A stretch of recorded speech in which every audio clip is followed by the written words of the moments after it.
মাত্র 1.5 কাপ বেসন দিয়ে যে এত সুন্দর বোঁদে তৈরি করা যায়, বাড়িতে তৈরি না করলে জানতেই পারবেন না। নমস্কার বন্ধুরা, কিচেন অফ সোনটাই চ্যানেলে আপনাদের স্বাগত। আজকে আমি করে দেখাবো মিষ্টির দোকানের মতো বোঁদে তৈরি।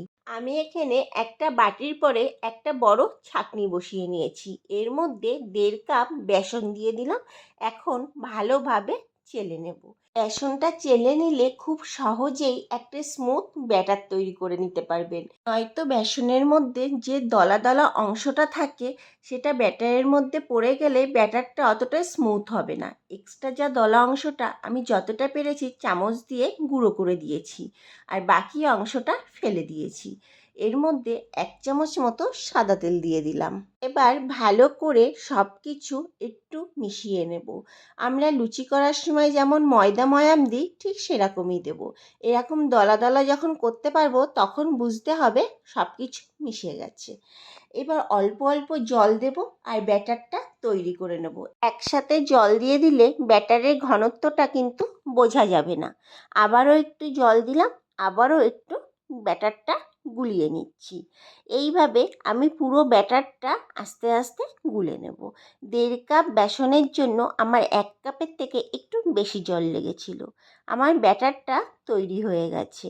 আমার ঘনত্বটা ঠিক এরকম হয়েছিল। খুব সামান্য পরিমাণ দিয়ে দিলাম বেকিং পাউডার। বেকিং পাউডার বেশি কিন্তু ব্যবহার করবেন না, তাহলে বোঁদেগুলো বেশি মচমচে হয়ে যাবে এবং ভাজার সময় বেশি লাল হয়ে যাবে। এখন 20 মিনিটের জন্য আমি রেস্টে রেখে দিলাম। ওইদিকে চলুন আমি একটা চিনির সিরাপ তৈরি করে নিই। আমি একটা কড়াই বসিয়ে দিয়েছি। 1 কাপ মেপে আমি চিনি দিয়ে দিলাম। যতটা চিনি দিয়েছি তার হাফ জল দেব, মানে হাফ কাপ জল দিয়েছি। এখন ভালোভাবে নাড়তে থাকবো যতক্ষণ না চিনিটা ভালোভাবে গলে না যায়। চিনিটা এখানে আস্তে আস্তে ফুটতে শুরু করেছে এবং গলতেও শুরু করেছে। এর মধ্যে দিয়ে দেব 2টো এলাচ। এবার সব কিছু আবারও ভালোভাবে নাড়িয়ে নেব। আমার এখানে বেশিক্ষণ কিন্তু জাল দেওয়া যাবে না, বেশি আঠালো করব না। এরকম হাতে নিয়ে যখন দেখব হালকা আঠা ভাব চলে এসছে, তখন গ্যাসের ফ্লেমটাকে বন্ধ করে দেব। এর মধ্যে দিয়ে দেব 1 চামচ মতো লেবুর রস, যাতে চিনির সিরাপটা এরকমই পাতলা থাকে। লেবুর রসের বদলে আপনারা চাইলে ভিনিগারও ব্যবহার করতে পারেন। 20 মিনিট পর ফিরে আসলাম। এখানে আমি আর একটা অন্য পাত্র নিয়ে নিয়েছি। 2 হাতা ব্যাটার আমি অন্য পাত্রে তুলে নিচ্ছি। একটা পাত্রে আমি একটু হলুদ ফুড কালার দিচ্ছি, এটা অপশনাল, আপনারা না চাইলে নাও দিতে পারেন। আর একটা পাত্রে আমি একটু দিচ্ছি অরেঞ্জিস রেড, কিন্তু আমার কাছে অরেঞ্জিস রেড ছিল বলেই আমি অরেঞ্জিস রেড ব্যবহার করলাম।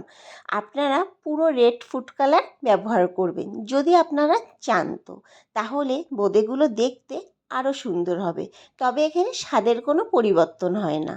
আমি আগে থেকেই কড়াইতে ভালো মতো তেলটা গরম করে রেখেছিলাম। এখন গ্যাসের ফ্লেমটাকে একদম লোতে করে দিয়ে একটা ঝাঁঝরি হাতার উপরে ব্যাটারটা দিয়ে দেব।